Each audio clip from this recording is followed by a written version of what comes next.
doctorates in terms of managing those of you who are administrators. What does it mean for examination and so on? And so I'm extremely grateful that we have with us, you can see their names on the screen. We have David, Medalie, Maureen de Jager, Catherine Smith, and we have Caroline Perold-Bull. And they have all in various ways had experience of practice-based doctorates. Now, the Higher Education Qualification Sub-Framework back in 2012 accepted that some doctorates may include a component of creative outputs, and or they, in the same phrase, they say, which may include creative outputs and publications.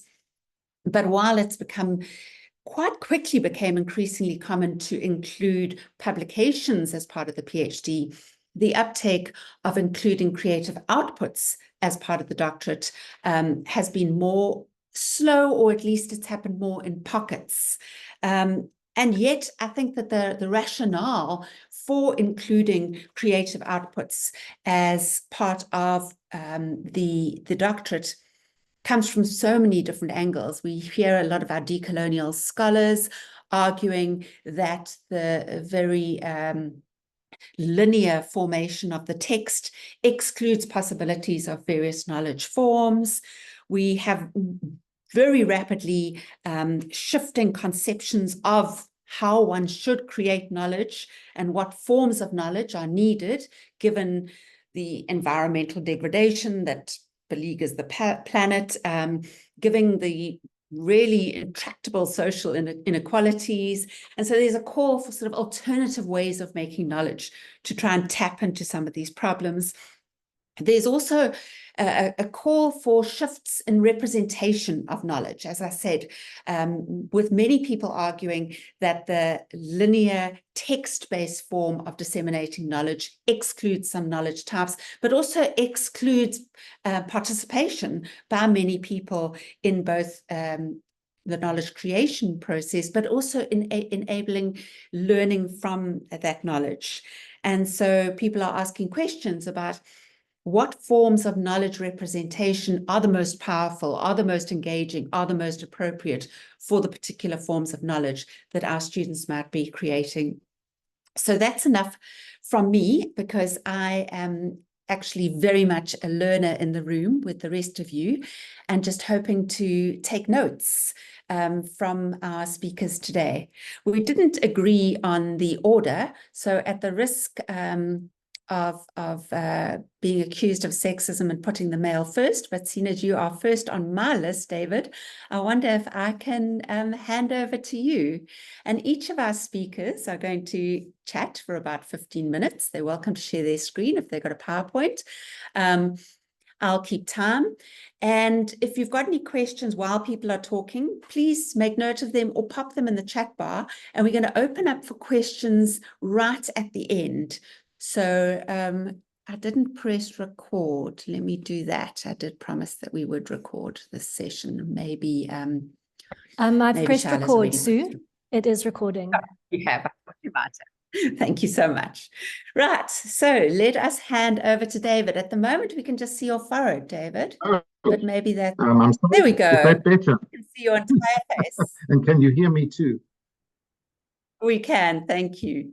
Thank you very much, Sue, for inviting me, firstly, to be part of this, and also for organizing it and giving us an opportunity to speak about what I think is an increasingly pertinent topic, namely the supervision of practice-based PhDs and those which include a creative component. I'm very happy to take questions later, but I thought I would talk about a few things. One being, if I may begin with a little bit about the history of the teaching of creative writing in South Africa, because it is a relatively new phenomenon. When I was at university, which was a very long time ago, it didn't exist. We studied literature, but there was no thought that we could also be producers of literature. And I always joke and say that if you did creative writing, you did it very furtively and felt a bit embarrassed about it. But that has changed a lot in recent years, and it has become something which is now quite widely taught and very much sought after. There is a great demand for it. The pioneer in this regard was the University of Cape Town, which was the first to introduce an MA in creative writing. And other universities, I think, began to see how much interest there was and to develop programs of their own. So there are a number of universities now at which one can do either an MA or a PhD in creative writing. But everybody does it differently. I think it's quite important to mention that the different programs are structured differently. There are different expectations. And so I am going to talk about how we do it at the University of Pretoria, where I head up the unit for creative writing. I'm the second person to do so. The previous incumbent, Professor Henning Pieterse, left, started it up at UP, and then left to go to the University of Free State, where he heads the creative program there now. So I'm going to talk about what we do, but with the an awareness that this is not how other programs are structured or work, and by no means suggesting that we do it better than anywhere else. Before I do so, I just want to say that I think it's not a coincidence that the proliferation of these programs and the tremendous interest in it have grown up in the post-apartheid period, because this has been a time, as a number of researchers and critics and commentators have observed, in which there is an opening up of new spaces for writing and for stories, a sense that writers no longer need to either deal with the socio-political circumstances or deal with them in a certain way, not to suggest that that's gone, but that there is more space for the personal, for the private, and also for the stories of lesser known communities, alternative or peripheral identities. And so lots of stories, I think, are bubbling up and coming to the fore with great variety and great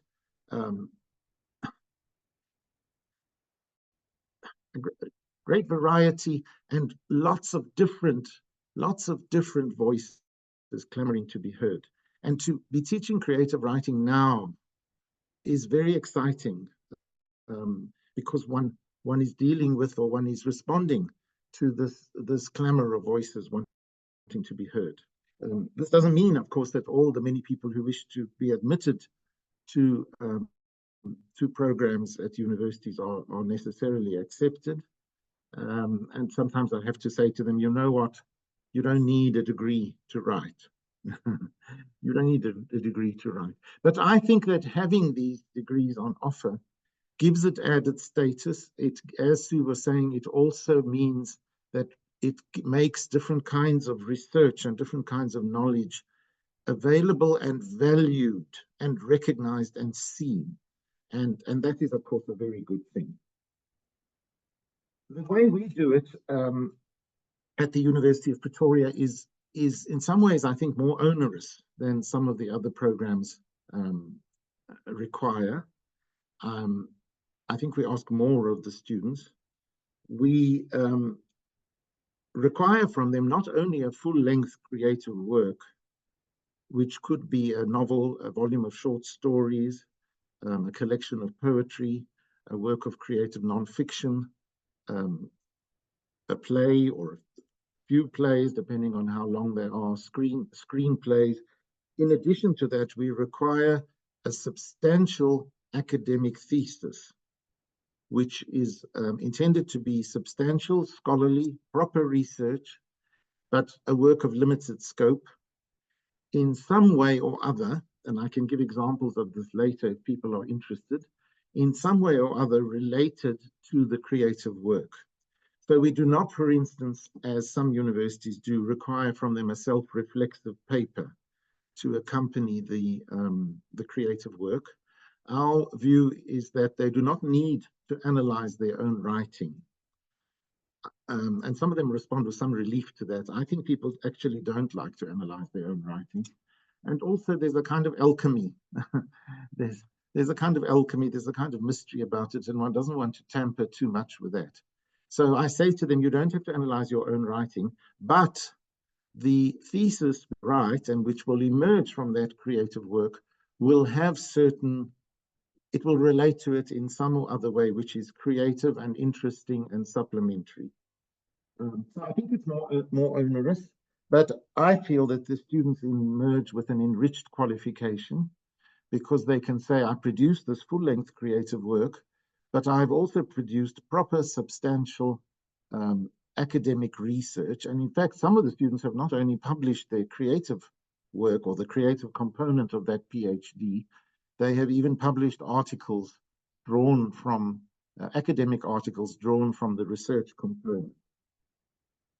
This means, though, that when we assess applications, we have to assess not only the quality of the creative work, we also have to consider whether we feel this person, if we admit him or her, will this person be able to cope with PhD level academic research? And in some cases, of course, we feel that they will not. And that then is an issue in the assessment. In order to be admitted to the PhD, they have to have an MA, not necessarily an MA in creative writing, but they have to have an MA.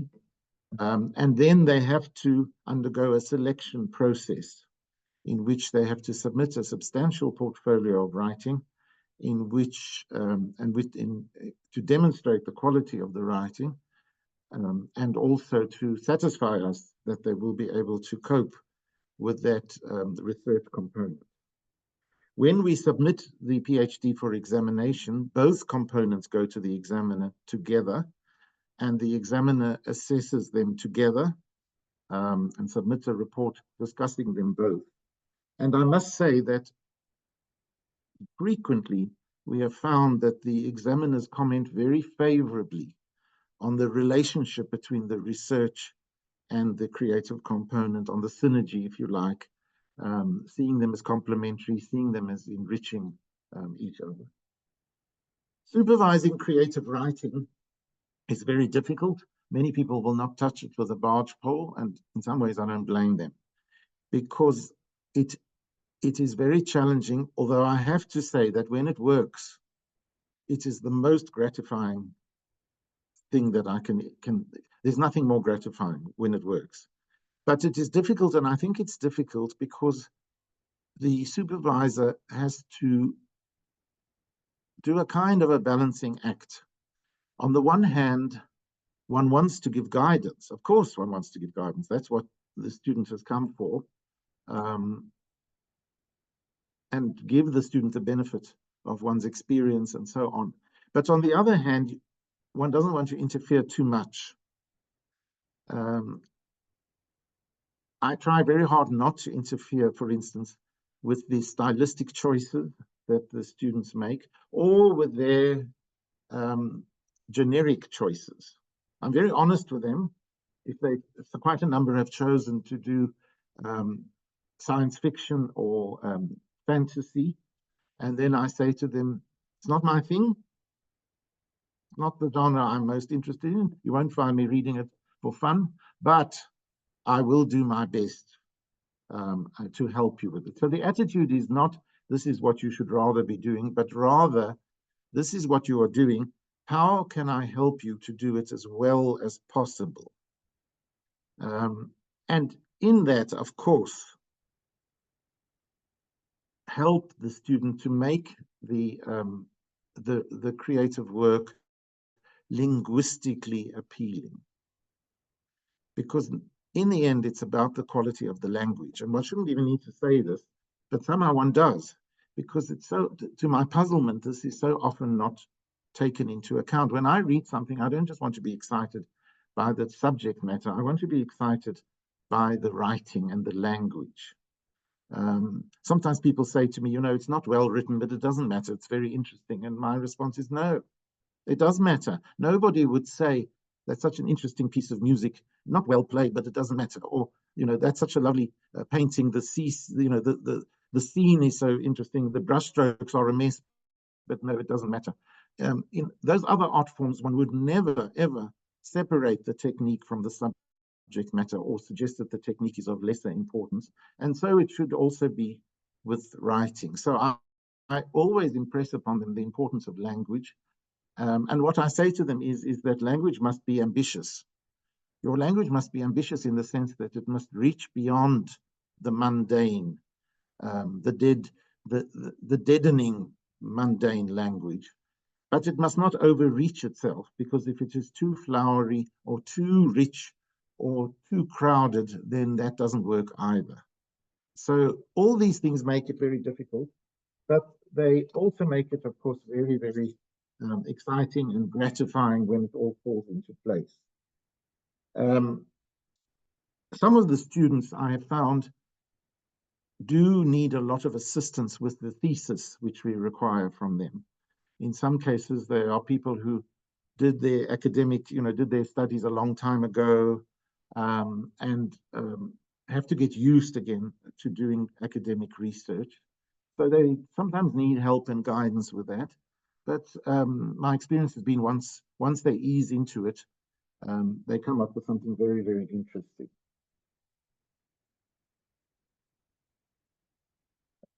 I am also very aware, as a supervisor, I tend to give very detailed feedback. This is partly because my PhD students are scattered all over. It hasn't really worked having seminars or letting them comment on each other's work. So I'm very aware that the only response they're getting is from me. And so I tend to give very, very detailed, very, very detailed feedback, and to try and make what I offer as useful to them as possible. If I turn to the question of finding examiners, which may be something that people are interested in, this is always a bit of a struggle. It is, I don't know about the other art forms, but it is very difficult to find people to examine creative writing.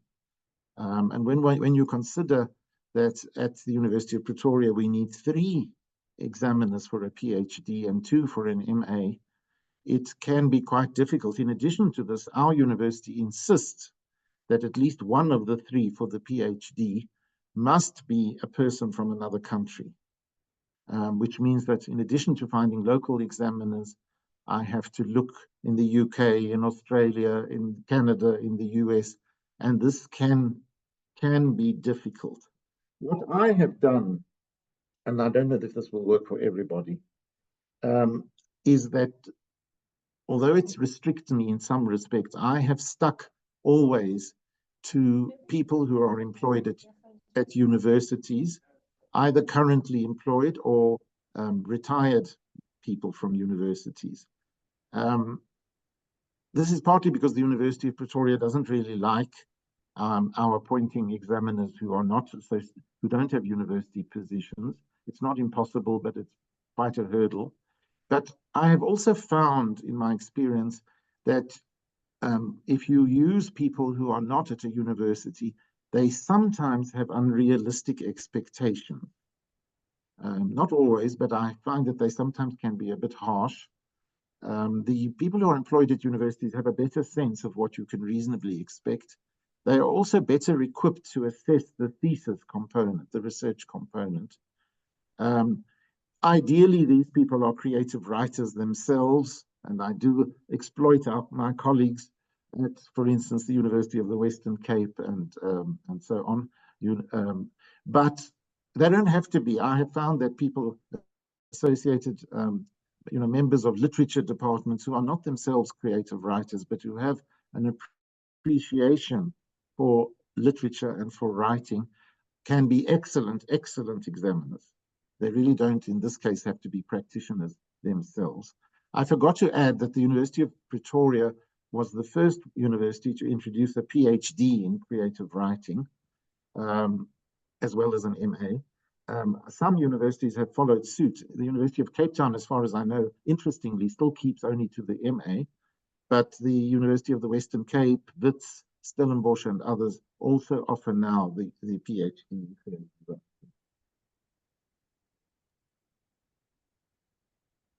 The last thing really that I want to say is that while I'm talking about examining, is that, of course, the assessment of creative writing is also difficult. I'm not only a teacher of creative writing, I'm a much used examiner, and I think it's only because I tend to be conscientious about it, and then, you know, no good deed goes unpunished. But it is that there is a measure of subjectivity involved. Of course, I'm stating the obvious, which means that reports may be discrepant, and assessments may vary, and sometimes they do.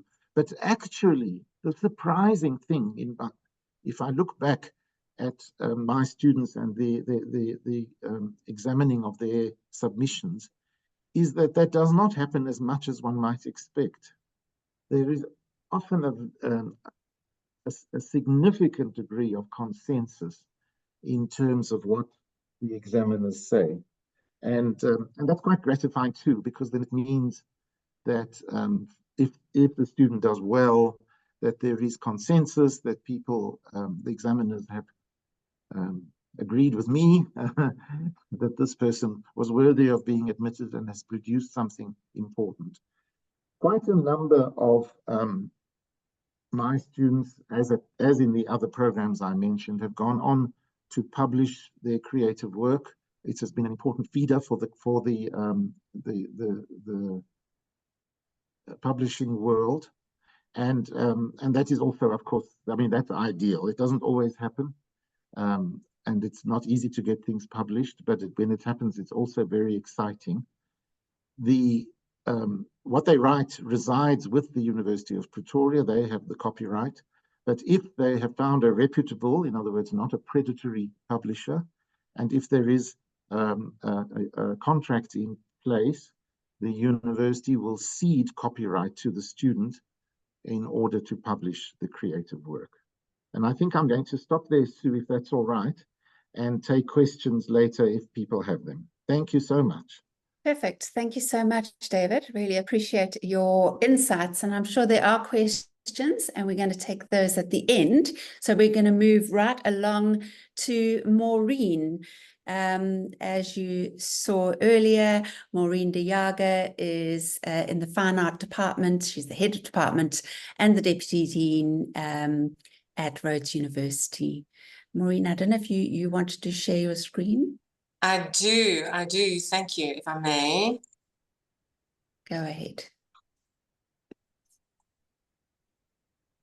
Great. Thank you so much, Maureen. 15 minutes to you. Sure. Thanks okay.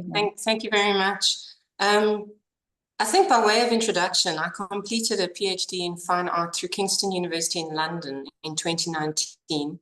And the intention was always that I would then apply my mind to developing a fine art PhD program for Rhodes University. So I suppose a disclaimer of sorts is that the Rhodes Fine Art PhD is relatively new. And I'm relatively new to PhD supervision. So I'm speaking from this positionality. To a certain extent, one could say that we're still figuring things out. And I say that at the risk of alarming my PhD candidates, many of whom are in the room. I put together a short presentation really just as a way of organizing my thoughts. And so I'll just flip through this. The memo in some respects was to talk about supervising practice-based doctoral studies and managing practice-based programs. And I thought I would start by just switching them around, because for me, managing practice-based programs is a kind of precursor in some ways to the supervising that might happen in those programs. So I thought, okay, let me start with the issue of managing practice-based programs. And then I thought, well, if I'm going to talk about managing practice-based programs, then we need to understand what practice-based programs are.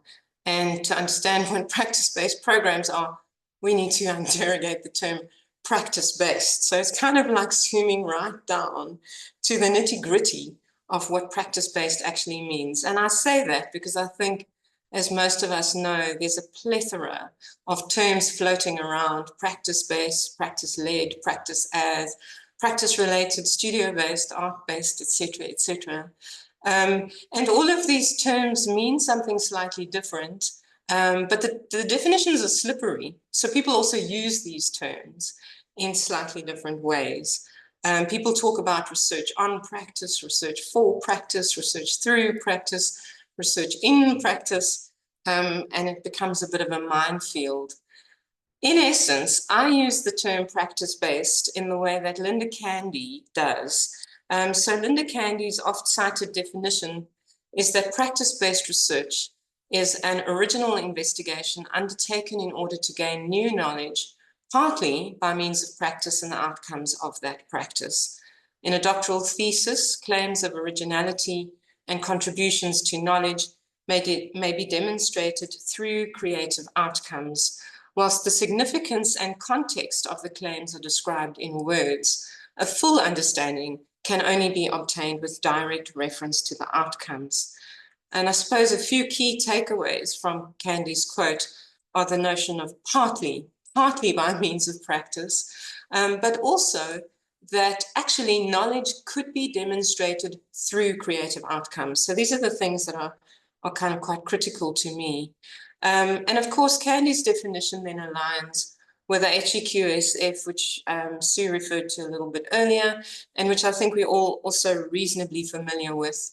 The doctorate requires a candidate to undertake research at the most advanced academic levels, culminating in the submission, assessment, and acceptance of a thesis. However, candidates may also present creative works, such as artifacts, compositions, public performances, and public exhibitions in partial fulfillment of the research requirements.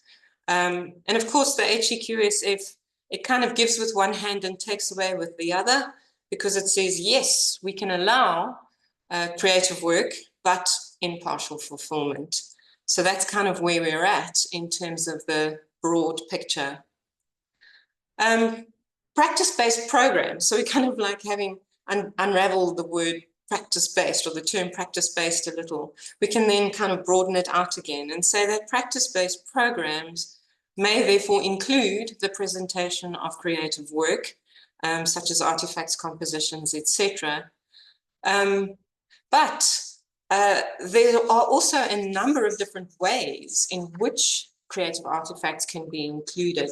So if one starts looking at the programs, typically they tend to either follow the split submission or dual submission model, where there is a body of practice and a thesis, or the form of an integrated submission, where the practice and the thesis are essentially one endeavor. So one might have a scenario where what is ultimately submitted for examination is a thesis only, albeit one informed by practice. So the practice kind of exists outside of and independent of the thesis. One might have a scenario where the submission entails a creative artifact or artifacts and a thesis. Less common, I would say, is the notion of a creative artifact as a thesis. I'm not actually aware of programs in South Africa that allow for this particular model. I think it's partly because of the EQPE stipulation around partial submission of creative artifacts. And then the last one on the list, and the one that I'm particularly interested in, is the notion of the thesis as a creative artifact. And in essence, that's the model that I've developed for Rhodes University, and which I'll talk about a little bit more in due course. There may well be others, but these are the kind of main ones that come to mind. Right, so there are people who would argue that only really the last two on my list are properly practice-based. Using Candy's definition of practice-based research as being research in and through practice. So the research happens through the practice rather than alongside the practice or on the practice. But again, those sorts of things are debatable because it's partly about who you speak to and how you understand the terminology. Okay, so we then sort of zoom out further to the issue of managing practice-based programs, which in in essence, is really around managing the inclusion or presentation of creative work within the context of the doctoral study. And for me, the challenges in managing practice-based programs are really twofold. There are challenges of a pedagogical nature, and there are challenges of a practical nature. And the two don't always cleave very neatly apart. Sometimes they're rather entangled. But those challenges seem to orientate themselves around these two questions. What does the practice do? And where, when, how does the practice matter? And of course, that is also going to vary depending on the type of practice-based program, excuse me, that is being followed. So in terms of that first question, what does the practice do? One might ask, is it an independent or autonomous component of the entire study? Is it a research topic for the study? Is it something that the study is conducted on? Is it a form of data gathering? Excuse me. Is it a way of communicating research findings? Or is it an underlying methodology? Or all or none of the above? And it could, of course, be other things as well. Another way, perhaps, of asking that question is to ask, where, when, and how does the practice matter? Is it independent of the thesis? Is it a parallel but separate investigation? Is it a research tool without its own autonomy? Is it a way of knowing and of making known? And these things are kind of, again, they're nuanced, but interrelated. We might also ask, by extension, does it exist irrespective of the thesis? Is the practice something that kind of sits outside of the thesis? Does it exist alongside the thesis? Are the two kind of in a parallel tandem? Does it exist in and through the thesis? Does it sort of weave in and out of the thesis as a project? Or is it a thesis in its own right? And then we might also ask, does it contribute to the study before the thesis writing gets underway? In other words, does it kind of lend a body of material on which the thesis could be based? Does it contribute in tandem with thesis writing so that the two are in some sort of dialogue? Does it contribute as a driver for the research process, as something that kind of propels the research forward? Or does it contribute in terms of the eventual presentation? And once again, I think it could be a number of those. It's not necessarily an either or scenario. So the Rhodes Fine Art PhD program, some characteristics of the program are really that practice is conceptualized not as a topic or as a parallel investigation, but as a distinct and robust research methodology underpinning all aspects of the study. And I think the best way to kind of explain that is that the thesis writing and the creative practice are so enmeshed that it's sometimes impossible to prise them apart. I speak to my candidates about thesis making as opposed to thesis writing. So the thesis is made using the logic of practice that sort of underpins it methodologically at all levels. Following on from this, the program allows for the production of a thesis using expanded and experimental modalities of academic writing to elucidate practice, a form of speaking from within. So there is writing, there is a significant amount of writing.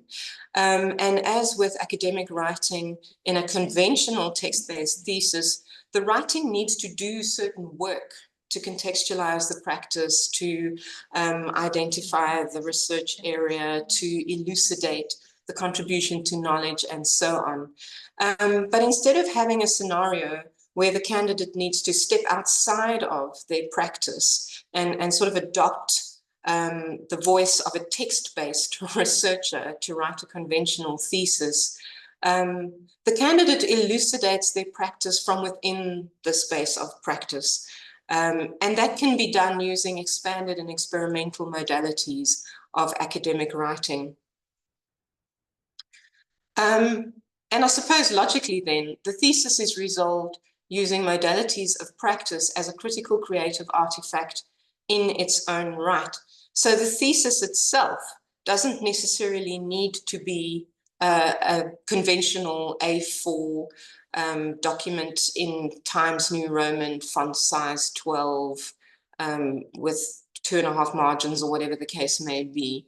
Instead, the thesis itself can take an artifactual presence, if that is appropriate, to the gist of the study. And I won't belabor this, but I just wanted to show an example. This is my own PhD thesis, which I produced for Kingston University in London. And it comprised a set of 6 boxes, archive boxes in a sense, which contained various bits and pieces of matter, including hand-stitched booklets, documentary images which were printed on a particular paper stock and folded in a particular way so that the handling of them became critical as well to the understanding of the thesis. There were also flash drives with digital files, and the writing was there, but it wasn't there as something kind of separate from the creative endeavor. Okay, it's a great thing, really, to be able to write like an artist, to be able to think like an artist, to be able to make your thesis like an artist. But there are certain challenges which are just come as part and parcel of a model like this. So some of the usual thesis requirements simply don't make sense. Word count, the weighting of practice to theory. And I think this causes a little bit of anxiety sometimes when, well, both for candidates and for the sort of the structures that manage PhDs at the doctoral level. The logistics are tricky, and I think that's something to reckon with, because how does one share and archive alternative thesis formats? In terms of my own PhD, the boxes went over to London with me, and then were kind of packaged up and sent off to examiners. The Kingston University repository, they have a sort of space for the artifactual thesis submissions, but then also require an electronic version of the thesis to be able to upload to the library repository for shareability. And so those are all kinds of considerations that need to be factored in. Concerns over academic rigor persist. And I think one of the biggest challenges often facing the practice-based doctorate in whatever form are sort of raised eyebrows over academic rigor. But these also exist alongside misperceptions, in my view, over the ineffable nature of creative practice. There's a fair amount of resistance to articulating creative practice, and in my view, there should be, the onus is on the doctoral candidate to elucidate their practice as a form of knowing and of making known. And then, of course, the role or function of practice is slippery and changeable, and it often shapeshifts throughout the study. And I think my own doctoral candidates can attest to this. It's not always a very sort of stable or definite thing.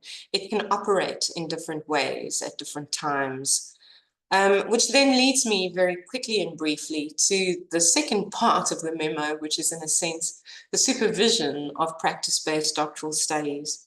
And I only really have 2 observations here. The first being that supervising candidates in a doctoral program and in a practice-based doctoral program, and here I am speaking from my limited experience, often entails a coming to terms with the questions that I elucidated earlier. What does the practice do? And where, when, how does the practice matter? And there's a lot of kind of grappling with those things, sort of finding out and driving forward and taking a step back and reorientating and trying other things and so on. So the answers are determined partly by the type of practice-based program, but also by the doctoral candidate's own unique understanding and largely unpredictable research trajectory. That's me. I'm going to end over there and stop sharing. Thank you, Sue. Thank you so much, Maureen. And in the interest of time, we're just going to race along to our next speaker, and that is Catherine Smith from Stellenbosch. So thank you so much for joining us, Catherine.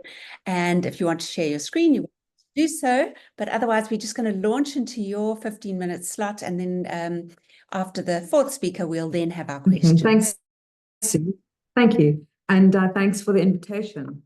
So I may share a screen in a second, but I've really just prepared some rather sort of informal remarks about how we handle the practice-based PhD at Stellenbosch University. And my colleague Caroline, who is speaking next, she, for her sins, is the chair of our faculties higher degrees and research committee, and has focuses on practice-based and practice-led research in the design space. So I'm hoping our two presentations are complementary, but will focus on different things. And also thanks to David and Maureen for setting up and sort of preempting so many ideas and experiences that certainly, things you were saying certainly resonate with me. So I'd like to thank my colleagues, Professor Stella Yun, who heads up our departmental postgrad research committee, and Yumna Williams, our administrator, for helping me pull some stats together for this session. So our department has become a bit of an experimental space for practice-based and practice-led research. This is conducted by staff and students on an internationally competitive level. We think that we are a bit of a leading institution in the production of practice-based PhDs, and I think this is perhaps just because we've had one on the books for a really long time. It initially started as a DPhil in 2003, if I'm not mistaken, so it's been just on 20 years that we've had the option to do a PhD which engages creative practice as part of the research process. Within our department, we've also started to look at some fairly unique specializations and approaches which seem to make us a destination for quite particular research interests, which also touch on kind of social impact and service, and I can talk a little bit more about that later. But some of the things that we sort of represent as a team is an interest in critical interest, in illustration and storytelling, cited and participatory co-design, jewelry design, and that incorporates digital technologies, 3D prototyping, etc. Art, science, and health interactions, transdisciplinary knowledge production. This is something, along with collaborative research, that we're hearing more of in the institution, in terms of the institution's language and what it's interested in focusing on. And it's something that we've always done in our environment, but something about the perceived academic rigor of creative arts design-based work, as Maureen pointed out, is something that, we've always known, but it seems like there's some attention turning towards our environment now that these ideas seem to be taking root elsewhere. We work with a lot of innovative digital visualization, critical reframing of heritage and museums, developing alternative archival practices. My own specialization, which I've brought into the department over the last 10 years, is forensic facial imaging and sort of forensic policy work that looks at visual identification methods, and then broader ideas around critical citizenship, social justice, and art education. There's only one PhD in visual arts. So if we're talking about naming and the names we give, there's only one PhD in visual arts in our environment, but students can decide for themselves whether their research will be practice-based, practice-led, or any permutation of that or not. As I said, we started this in 2003 as a DPhil, and I think largely credit to Professor Keith Dietrich, who's now retired. In 2011, it was changed to a PhD, and a significant contribution has been made to practice-based research by another retired colleague, Professor Elizabeth Ginter, who also importantly has worked incredibly hard, and I think she still serves as the chair of the DHET panel for creative outputs in visual and fine art. So there's an interesting connection here, I think, between the sort of practice-based work, the recognition of creative outputs, and those who exist to kind of drive and offer expertise, supervisory, management, etc. in this area. Our program seems to be, but I stand corrected, one of the most popular and robust programs in the country. It's a pretty thriving hub, mainly for students interested in and currently occupying academic careers, although the practicing artist piece of that is an interesting thing to observe. And maybe that also has to do with the demands of if there is the possibility of an academic position, that this might now require a PhD. So what is driving artists to seek PhD qualifications? One of the most important pieces of advice, which stopped me from doing the first PhD I intended to do, and actually propelled me into the forensic space, was an extremely highly regarded legal scholar in the UK, asking me, but you're an artist, what on earth do you need a PhD for? And so now this is a question I ask anyone who is thinking about doing a PhD, is to really interrogate what their objectives are in doing it. And there are a whole lot of valid objectives for doing it, and pure curiosity and wanting to create focused research space around one's practice is probably the most valid reason. But obviously, these anything that's going to maybe keep you out of your normal work for 4 years, or whatever your situation might be, will come at some kind of cost. So it's worth thinking about that. We have an annual PhD colloquium, which we invite students from all over our environment. And I say our environment, the broader university, arts and social sciences mainly, because we often are co-supervising students across departments. And I'll say something more about sort of other research centers where there's an increased interest in disciplinary and sort of, let's just say broadly, arts-based practice. This event, the PhD colloquium, would also ideally have a corresponding exhibition of practice-based PhD work in our university art gallery called GUS. So we accommodate a diversity of formats and consider the flexibility of the research design to be the real strength of our program.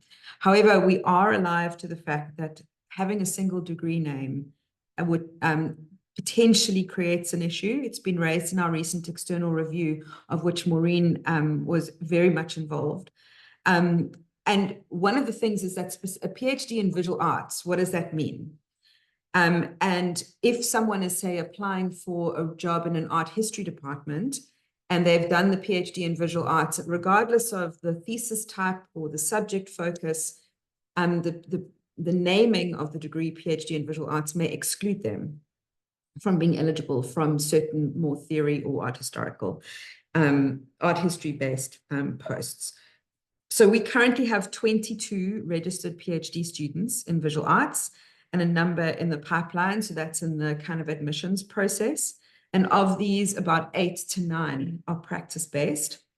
But it's important to recognize that in this cohort, even though only 8 to 9 have chosen the practice-based option, or what we refer to in our environment as an integrated option, many of the cohort of 22 are artists or practitioners of some form. They just haven't chosen that option. They've chosen to write a kind of more conventional thesis.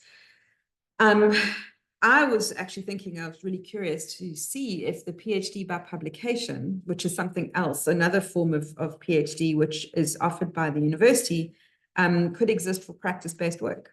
Could you submit a couple of creative outputs as PhD by publication, given that these are now recognized by the DHET? What would that look like? Would that work? Timing may be an issue, given the turnaround time for peer review. Practicalities, we accept applications around 3 times a year and turn away at about 70% of people applying to us. This is largely due to supervisory capacity. We're operating at a maximum. It doesn't feel like a problem. We refer some students that apply to us that we can't accommodate in visual arts to other research centers like AVRIC and AOI, the Africa Open Institute. We also hosted joint PhD with PXL MAD, which is the Visual Arts School of the University of Hasselt in Belgium. We've got 3 students, I think, at this stage registered in this program. There's a 4th that is looking into it.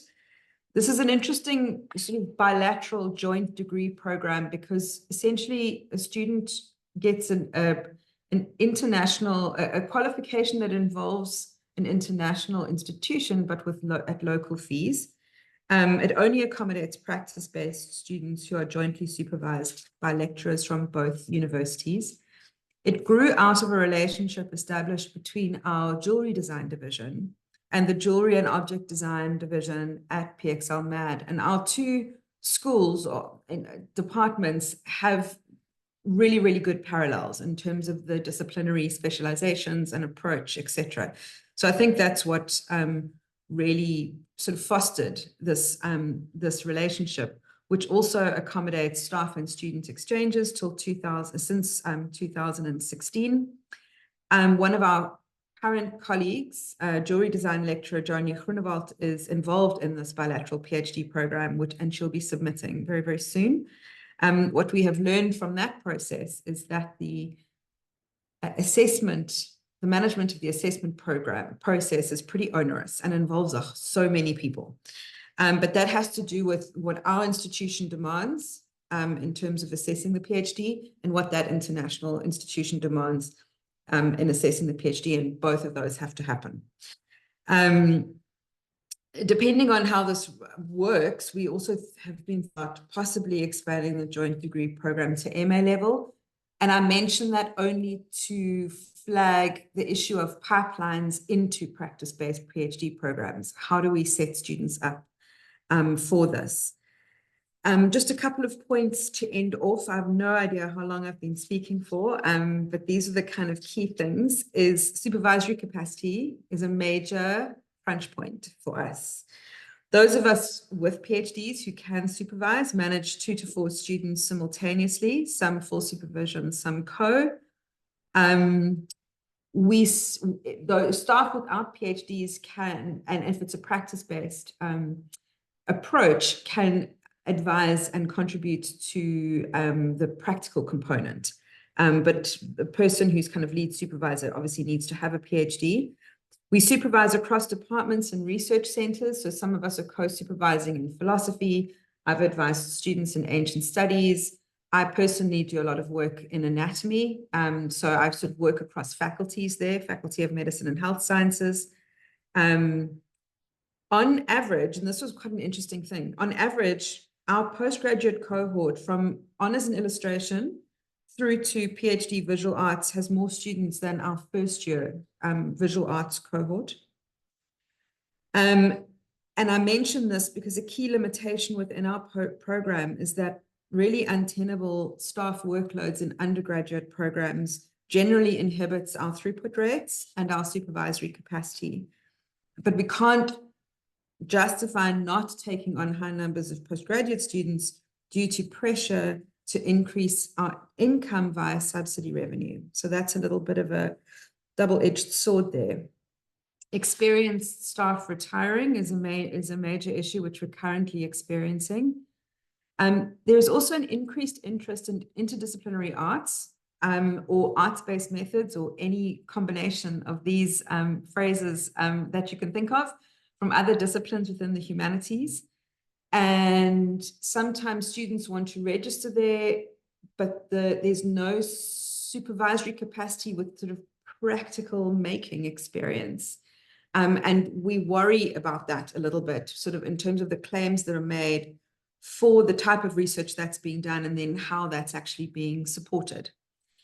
I am interested in what this means for creating pipelines for postdocs in the creative arts. We're increasingly hearing about, fostering a postdoctoral community in Africa to drive research. And what does that mean for us? And just to finish off, what Maureen pointed to in terms of academic rigor, what we often experience, and it's more tacit rather than explicit, but a broad-based appreciation for and understanding of artistic disciplines as research methods and knowledge systems, and thus knowledge generating.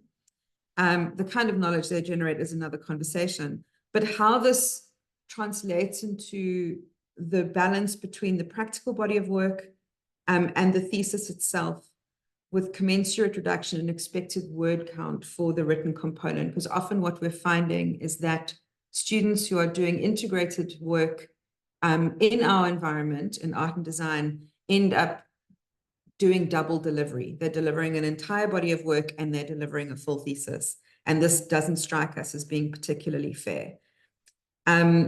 Yeah, I think that's pretty much it from me. Thanks for listening. Thank you so much. Really great. I've got so many questions to ask all our speakers, but I will just rush along to our fourth and final speaker, also from Stellenbosch. So can I hand over to you, Caroline Pearlball? Thank you so much. I'll just start off by apologizing for my croaky voice, but I think I'll be able to manage with you hearing everything I want to say. I'm going to share my screen. I hope it works. Let me just see.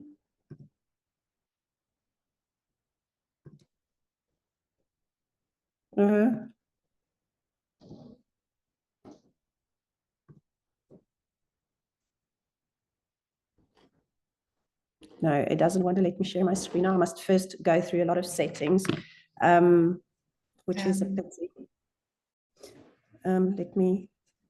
Can I quickly log out and log back in, because I've got so many images that I'd love to show you. Sure, if that'll help, yes. I'm going to try very quickly. Thank you so much.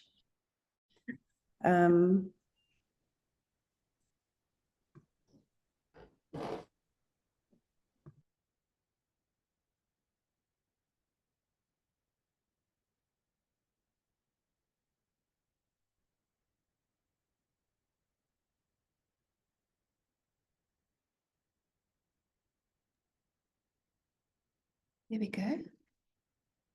No. Sue, that's me. Sorry. I just thought while Caroline is setting up, I just wanted to test mine because I didn't do this. This is our university website, our departmental website. Right. And what we've tried to do recently is just post our PhD candidates. They're all profiled, either as current or graduate projects. I will say that it does require some updating. It's maybe not the most up-to-date, but it does give you a good idea, anyone in the room, of the kind of breadth and the kinds of research students are interested in doing that can be accommodated in the visual arts. The one thing I have also a remark I meant to make but didn't is that the visual arts is a very broad church in terms of what it can accommodate. And it's one of the reasons why I decided to engage the forensic world through art rather than qualify as a forensic pathologist. I figured, well, you can make art about anything. So I wanted to kind of foreground the creative side of my interests at the time. But we're finding that this can be both a benefit and a bit of a curse in the world where interdisciplinary work where interest in interdisciplinary work is growing, that it might lose some specificity there. Yeah. Caroline is back. Let's see if she can share. Oops, not that one. Yeah, just what. Have I stopped sharing now? Yeah, if you stop sharing, I should be able to share now. Okay, I don't stop sharing. Here we go. Okay, let's see. Ach, no, man. Why is this happening? Catherine? Caroline, if you want to send it to me, I can try and share it from that. I'm going to do that right now. Then I'm going to start chatting, and then cool. That would be great. Let me just do that. I'm so sorry about this. It's because I don't use Zoom very often. Let me just attach this quickly.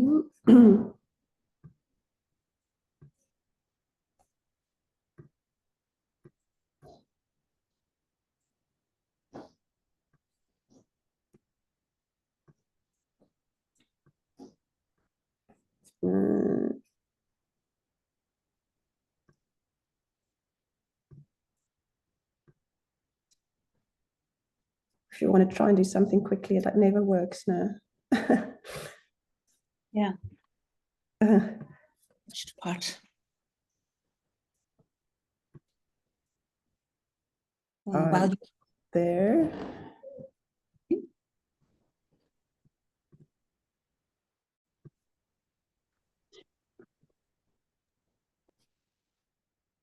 In the meantime, while everyone's waiting, just if you've got any questions for our speakers, because this is our last speaker, please type them into the chat bar. So I'm sure that you've got some specific questions. There I can see some coming in, so just keep those going. And around, it could be practical questions, could be theoretical questions. There have been a couple of themes that have come up a few times this afternoon.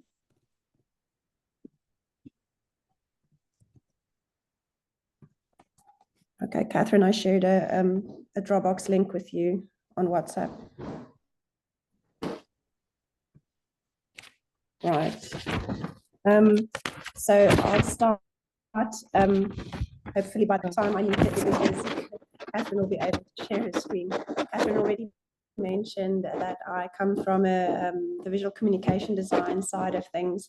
So I tend to view practice-based, practice-led research from that perspective. So I thought I'd start by just providing a bit of context for this perspective. So I think there's something rubbing on your microphone. I can just hear a lot of paper noise. Is it coming from you? Close the window. Okay, no, I can hear it's gone now, whatever it was. I think it was just, there you go. The window is closed now in any case. So I thought I'd just provide some perspective from inside for the perspective from which I come and the lens through which I see practice-based and practice-led research. So I view design as a verb. It's aimed at the famous definition of Herbert Simon, which says design is aimed at changing existing situations into preferred ones. So I see design as a systematic approach, but it holds ample room for complexity, uncertainty, and imagination in its processes. In this sense, it's future-oriented, it's iterative, and it involves processes of hands-on making, of things, of ideas, of systems, of different media forms and formats, and of experiences. So it doesn't really simply aim to solve existing problems, but it's rather aimed at wanting to, and I'm quoting here, reframe ideas and imagine problems and opportunities to see, no, did I take the wrong PowerPoint? Sorry, Catherine, this is not my day. Let's blame it on the flu. Okay. I'm just going to continue. Research, on the other hand, has traditionally been informed by a scientific tradition, where objectivity is key, and we think in linear, rational kind of ways. So methodologically, this tradition has become the global norm, and I think a lot of what has been said today resonates with that, in the sense that the systems, our bureaucratic systems within which research functions, isn't always aligned with what we're trying to do and create through practice-based or practice-led research approaches. So this is how I make sense of it in my mind. If I take the definition of how I see design and how research is predominantly defined, the two are in tension with one another. So research plus design gives you some kind of error, if one thinks of it from those kind of perspectives.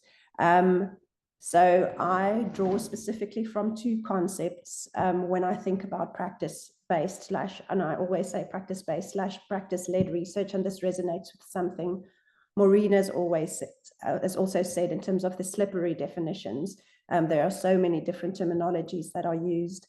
And one moment I think I lean more towards one, and then the other moment, like now, just after listening to you speak, Maureen, I was thinking, but the way you describe practice-based research is actually exactly how I would describe practice-led research. So yeah, slippery boundaries all the way. But I would just like to provide some background on two concepts that have helped me come to grips with this concept of research in and through practice. The one is constructive design research, which is a concept described by Koskinen et al. They acknowledge that design research has always been a product of context, the context in which it functions. For example, since the socio-political, economic, and technological change ushered in by the Industrial Revolution inspired a focus on function within mass society, a one-size-fits-all approach.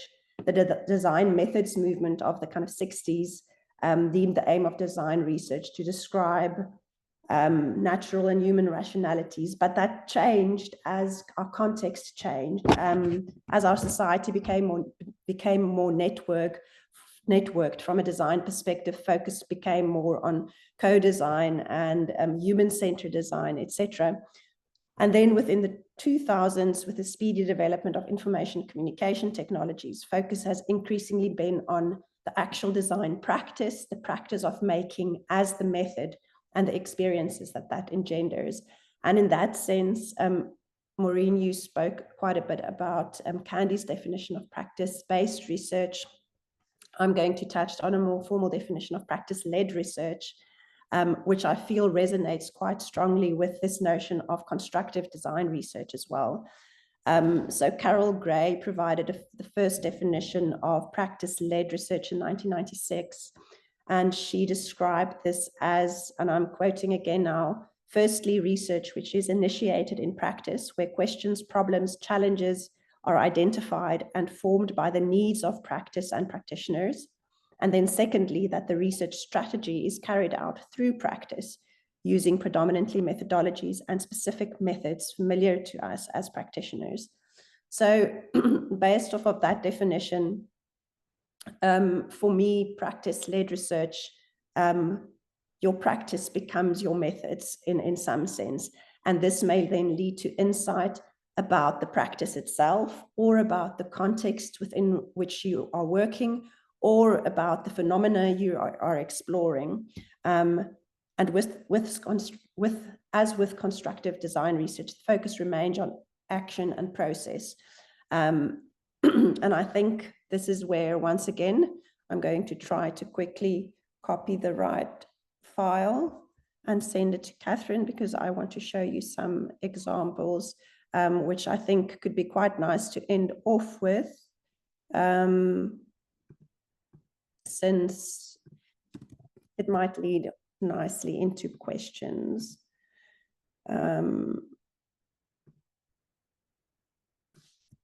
So again, maybe we can open up for some questions now again as we wait for a few minutes. I profusely apologize for this deurmekaarigheid. That's absolutely fine. Let's do that. Let's take some questions, and if we manage to connect, then if we manage to get your slides, we can share those. In the meantime, I'm going to jump into some questions that are sitting in the chat bar, but if anyone else has questions they want to ask, feel free to put up your hand. Starting off with a question from Nicola Graham. It's a question for David. I wonder if you can just tell us a bit about the structure. What is the thesis of your creative writing PhD look like? Yes. I happen to have just read a PhD that came out of your program, written by a good friend of mine, Harry Owen, and he's about to publish the creative part of that, I see. Yes. What a joy it was to work with Harry. So as I said, the thesis is meant to be of limited scope, but substantial and linked in some way to the creative work, although the candidates are not expected to analyze their own writing. If I may use Dr. Harry Owen as an example, seeing as he's been mentioned, and just explain to you what he did, that will give you an idea. Dr. Owen is a superb and very experienced poet. He certainly didn't need guidance from me in how to write poetry. I couldn't write poetry of the quality that he does in a million years. But his main topic is the environment, ecology, animals, climate change, nature. These are the things that he writes about superbly and passionately. and what he calls the default discourse, which is increasingly not related to the natural world, but emerges from the world of technology. And so what he did in his accompanying thesis was that he looked at a similar theme in the work of two South African poets who also explore environmental themes, the lives of animals, nature, the ecology, and so on, the late Chris Mann and Dan Wiley.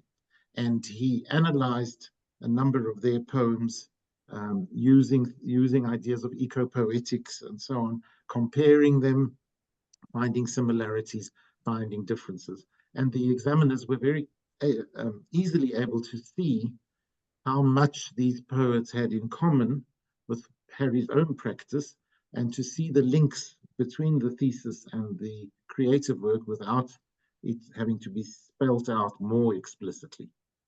I hope that answers the question. Yeah, thank you so much. I think one of the things that comes up a lot in the doctoral standard and often comes up in the examination process is this need for coherence. And I think you explained that really well.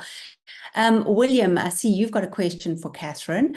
Catherine, it's about having supervision across departments. So firstly, do you think it's a strategy that might suggest an imperative towards the move towards more larger interdisciplinary art units like schools of performing and creative arts as opposed to sort of traditional academic discipline departments?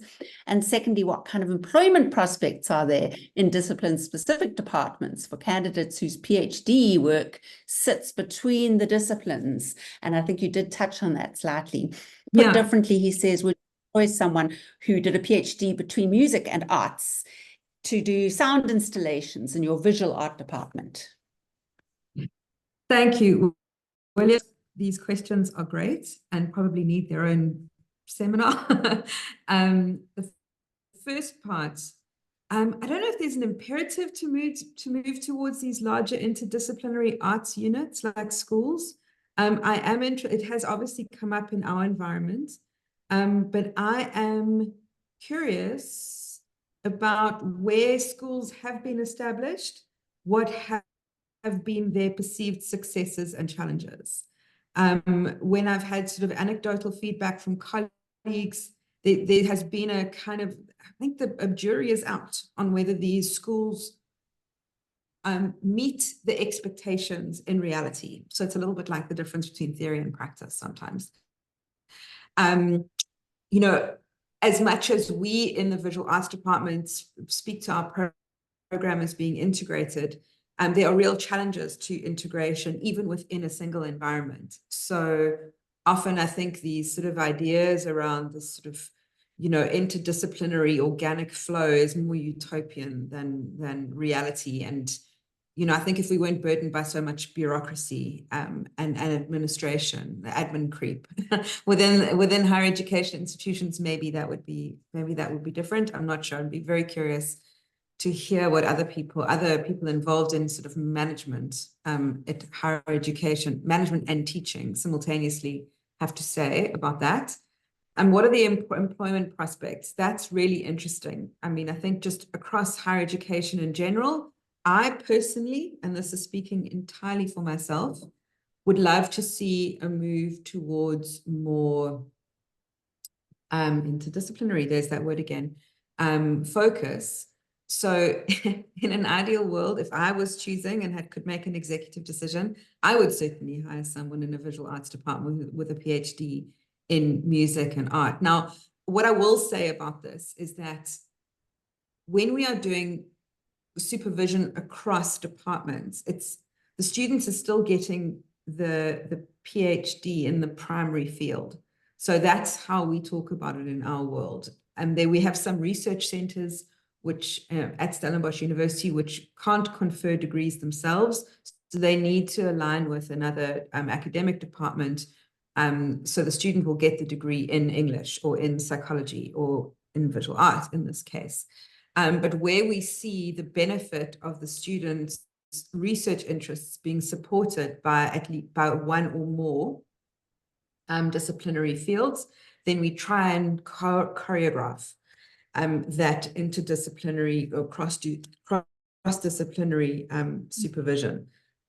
Personally, I'm increasingly interested in transdisciplinary research. So the way that we define that, the way that Stellenbosch University defines it, is when the end user is integrally involved in the research design and execution, and hopefully the findings are then operationalized in some way. So I use my own experience as an example, where in forensic facial imaging, I do a lot of work with victim identification, and I will work then with, say, for example, the ICRC as an external partner, and a lot of the research that I'm doing has a very is trying to address very specific operational and service delivery problems. So it's very kind of directed in that way. But employment prospects in the higher education environment and the arts, I think, are pretty few and far between. And I think we can only benefit from thinking beyond our immediate environments, while also really holding on to what makes our disciplines specific and particular and rigorous, to use Maureen's word. So, long answer, sorry, it's a long question. No, that's absolutely great. Thank you so much. And I think one of the things you touch on very clearly, which is certainly where this does intersect with my own research interests, is the extent to which it's actually our institutional systems, you use the word bureaucracy, that often work against this. And I'm thinking in particular, when we start to have things like workload allocations, performance management, when department budgets are FTEs, you know, so I think we need to speak out. And when our HR demands that job descriptions have very precise qualifications attached, when we don't know who we want to see who's out there. So these are all spaces in which I think we have to kind of actively push back against. Oh, I see a hand up. It's Nike Romano, and she has, if I'm not mistaken, a PhD in the area of art curriculation. Am I right? Hi, it's Nikki. Right? Yes, hello. I think Sue, we met in New York once, actually. Hi. That's right. Yes. Hello. And hello, everybody. And thank you to the 4 presenters. It's been fantastic listening to all of you speak. And I must say, as I'm sitting here, I'm wondering, which I gather we all are wondering about, I guess, the risks that we have of reinforcing binaries between theory and practice and science and art, and, you know, the kind of siloed disciplines that we work in, whether you can have artists and musicians working together, et cetera, and I guess what I'm asking us, of all of us, not least myself, is what is the difference in, or how can I put this? As a visual artist in the studio, I often feel like I'm in the laboratory, that the apparatus just happens to be different to what it would be in another laboratory where they're looking at whatever, a medical space or whatever. So this whole, and I don't mean in any way to dismiss the problem of the academy and science with a capital S, but really I have a lot of hope in that. It's been alluded to as well that a lot more recognition is given to the space or the effects and the affects of the aesthetic in helping us to deal with the current planetary crisis, etc. That, you know, that we find ourselves in as humans and the more than human. So what do we do? How do we foreground that more and more? Because I think that's really the value of what this kind of research can offer, because we need to bring in the kind of ethical implications of the work that's being done, and as well as the effects of the kind of the powerful academy that tends to crush these kinds of endeavors because they don't necessarily translate in a quantitative value system in a kind of neoliberal world. So I don't know if it's helpful, or if I don't know if any of the speakers would like to comment on that in terms of the kinds of work that we're trying to do. Thanks. Thanks. Caroline, do you want to hop in? Sorry, Catherine. I did send to you via WhatsApp and email, if you can check that. Do you want me to share? Well, not at the moment. I'll first answer the question and then you can share, yes. Okay. My answer to that question would always be to infiltrate from the inside, if I can put it that way. So and then it comes back to trans/interdisciplinary kind of work. But specifically, I agree with Catherine with the trans rather than the inter, because if one can collaborate in a way that you're part of the whole of the research kind of process, I think one's chances of other people actually realizing the value that this kind of work can have in a more tangible, they can experience it in a more tangible way. So I just came back from a conference in Prague which was the Global Evidence Summit. So within the systematic review community in the health context, because we're starting to work on using visualization in terms of storyboarding to synthesize evidence. So that would be an example of where you actually infiltrate the dominant kind of discourse and try and like work from below in some kind of way. I don't know if that helps or shed some light on the question. If I can just add there, that's exactly right. And I think, Nikki, your question, it sort of touches on a lot of things that I've been thinking a lot about, particularly about the relationship between, so art-science interactions, and I use that phrasing rather than sci-art or things that I've seen in the international community that I was very involved in for a long time and helped design and co-design and deliver an MA Art and Science program, a taught master's program at Liverpool John Moores University. But this is a sort of a research interest of mine in the South/African contexts, because I approach art and science, because I have a foot in each, as complementary knowledge systems. Granted, how we experience them on an institutional level can be quite, they can exist in a significant amount of tension. But I am also not interested in artists and designers being co-opted only as in service of science. So I see a lot of potential application for our skills to be used in the production of graphics, visualizations, etc. And I'd like to see more of that, because I think it is a real employment creating opportunity in our environment for all these artists and designers that we're training, particularly if they have an interest in the sciences, which again is an extremely broad church. But I'm actually interested in the third thing. So I speak about fostering the third culture, and I'm interested in the kind of knowledge, a third kind of knowledge that can be made if artists and scientists find a truly complementary way of working together and collaborating. Maybe in a very practical way, to answer your question about, how does this matter, is, increasingly we're hearing institutions talking about research for impact.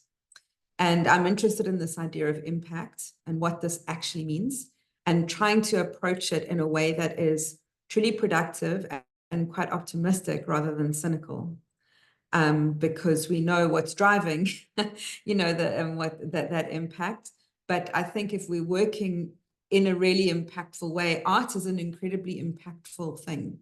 And if it can be sort of reframed and restaged, it might help to answer some of the anxieties and the frustrations that you seem to be driving your question. Thanks. I'm Thanks. going to quickly ask Maureen. Oh, of course, my daughter would phone me at that moment. I'm going to quickly ask Maureen to give, I know you want to say something to that question from Nikki, and then I'm very aware of time, so we're going to jump to Tanya's question and then Peter's question. Maureen. Thank you, Sue, and thank you for the question, Nikki. I think I share certainly a frustration over this binary between practice and thesis, and that for me was one of the things that I struggled with in developing the PhD program for Rhodes. I was very fortunate in that I could do a PhD which allowed for a much more enmeshed relationship between the two.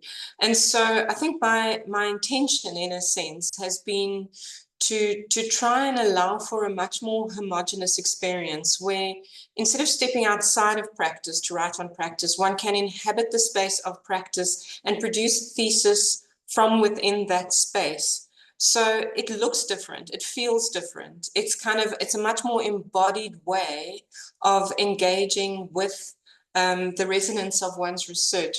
I know that Caroline was talking about the idea of research that originates in practice and is kind of driven through practice, but I'm also wanting to close that circle so it's communicated in practice. And that kind of communication device to me, it's sort of like the decisions that you make as an artist should inform the decisions that you make when you approach the thesis. What sort of paper is it on? What is your font size? You know, where is your typography placed? All of these things are also communication devices that practitioners are aware of. And I'm just wanting to kind of blur those boundaries a little bit more. Thank you. Sorry, just on that note, Maureen, I just wanted to jump to some examples here. This is from a master's student. So the examples I've included here includes fourth-year students, master's students, and PhD students. But to show, for example, here where a student started off with a very hands-on, she was interested in people who don't give attention to things anymore. We just see too many things. So she started to work in a very tangible kind of hands-on way, but she realized the context in which she actually wanted her work to function was social media, because that's where people get brainwashed and don't see things anymore. So you can go to the next slide, Catherine. So what was very interesting is when she started off with the masters, Catherine mentioned GUS, she exhibited this work in GUS with QR codes and people could scan, and people missed the point completely. But then she moved along to doing Instagram live performances where she was sitting in her actual studio space working, engaging with the materials and sharing that on social media. So the format of her final submission in terms of the practical kind of component of work was also an Instagram live performance in space. So that maybe links to one of the earlier questions about performance as well, and where the place of that is within this scope. As well. You can move on to the next. I realize we're pushed for time, but another master's student who started in a similar hands-on way, but again, and then that links to Maureen's point of what does the work do and what's the practice supposed to, where is it situated? If you go to the next slide, again, when the work was displayed, she was working with trash, and from a new materialist perspective, wanting the campus community to engage with trash in a different way and realize the aliveness of it and the impact it can have, it has every day on all of our lives. But it was only when she moved towards exhibiting her work and letting the trash talk within a contextualized campus space in a very interactive way that she actually managed to do that. And quickly to the next one, this was similar to what Maureen, you also shared. This was my own PhD thesis where I was one of those who opted for the option to not do practice-based, but to just go for a thesis. But I very quickly realized that I was using my practice as part of my research kind of process. So the thesis became a creative artifact in a way as well, whereas that pink strip you see there became the heart of the thesis. So if you go to the next slide, it started to incorporate a creative writing experiment as well, where you could, and a typographic experiment where one could read a single narrative only on the left pages of the spreads moving down, and you could write and read another narrative on the right side moving down, but you could also read crisscross in between for a third narrative to actually start emerging in between. And then if you move on, you can skip this one as well. These are some fourth-year theory articles. We get our fourth-year students to make books of their theory articles once they have completed their research, where the objective is really to, or our objective with them, that we give them is, now you must communicate in an embodied manner. When someone picks up your book, it must communicate what the research is about without us having to read every single word. So this one was about exploring storytelling about devices in children's books. So there was a second little narrative that she introduced about this little fox that was running through the text and interacting with all the images, etc., which embodied that heart of what the research was about in a practical kind of visual way. And if you skip to the next, this was quite the opposite example of someone engaging with the human technology relationship. Everything, the whole theoretical piece was readable, but it wasn't easy to engage with because it was all done in a very digitized kind of manner. But at the heart of it, it embodied this the tense kind of relationship, I guess, between humans and technology. And then the last example I have there at the end, you can quickly flip through, was quite an interesting example of a student who explored sound, and she wanted to challenge the westernized ways of representing sound. So she started working with indigenous music, but with AI, translating the sounds through AI, taking her research article, pushing that through AI, having that make visuals from it, and you could scan it with an app that would translate it back into text, into AI. So it really became, this book became, it was audio, it was visual, there was text included in there as well, even though it doesn't seem like it on the surface of it. So I thought this was a nice example to show of what research outputs and artifacts, I guess, could become. Finally, the slides work. Thank you, Catherine. I appreciate that. Yeah, I'm so glad that you shared those with us. I know that a number of people have already been saying goodbye and they have to go. We are over time. But Tanya, do you want to just quickly ask your question, because you raised an important point, which is that we don't have any performing arts with us today. Well, there are performing arts people in this group, because I've seen names and faces that I remember and that I know. But yes, I think that there is, and it's an enduring problem. It's not just in this space, that there is a kind of silencing around the performing arts in terms of practice-based and practice-led research, but there's actually a huge body of work being done in the performing arts. Certainly here at DUT, at Durban University of Technology, our PhD in our faculty, the one that our department offers, is the PhD in Visual and Performing Arts. And that is a practice-based or practice-led research degree. Students can produce a creative output that is part of that degree. But I think it would be very interesting. I think that this kind of space and this kind of discussion would be wonderful as I suppose a stepping stone into some kind of network across institutions where we can share ideas and have a bit of a hive mind, I suppose, around the ways that we are integrating practice into particularly doctoral degrees, because for so many of us, the practice is the work. Certainly in the performing arts, that is the deal. I think the problem with the performing arts is that it's, especially if it's live performance, it's ephemeral. And so there's always the difficulty of how do you replicate it, how do you disseminate it to examiners, etc. And there are complications around the logistics of that are unique to our field. But I just felt like it was a bit of a silence in the discussion today, is that the arts is not only visual, it's music, and even music, there's a notation for it. A piece of dance is something different. A piece of performance art is a different thing. So I suppose it's just to note that, and to just say it would be very nice to be able to link up with a hive mind of some sort, so that we can feed each other's ideas in this supervisory nightmare, I suppose. Thank you. Thank you so much for that, Tanya. Absolutely. I think that what you've ended up with a lovely call to action, which is really about just making connections, sharing ideas, discussing how we've overcome problems. You've raised the idea that sometimes performances are ephemeral, and a video recording is not going to be the same thing as sitting in the room with the person doing the dance. And I think these are really important conversations for us to take forward. So thank you so much to all of you for being with us today. Thank you especially to our 4 speakers who've shared their experiences. I've certainly learned a lot and scribbled lots of notes and lots of questions.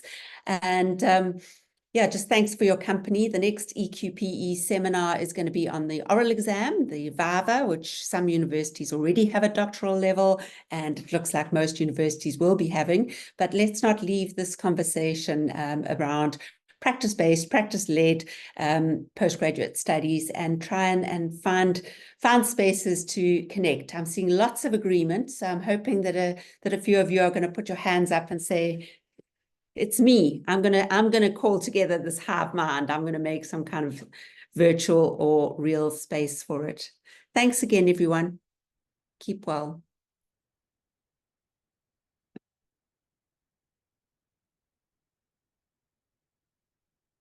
Thank you. Bye.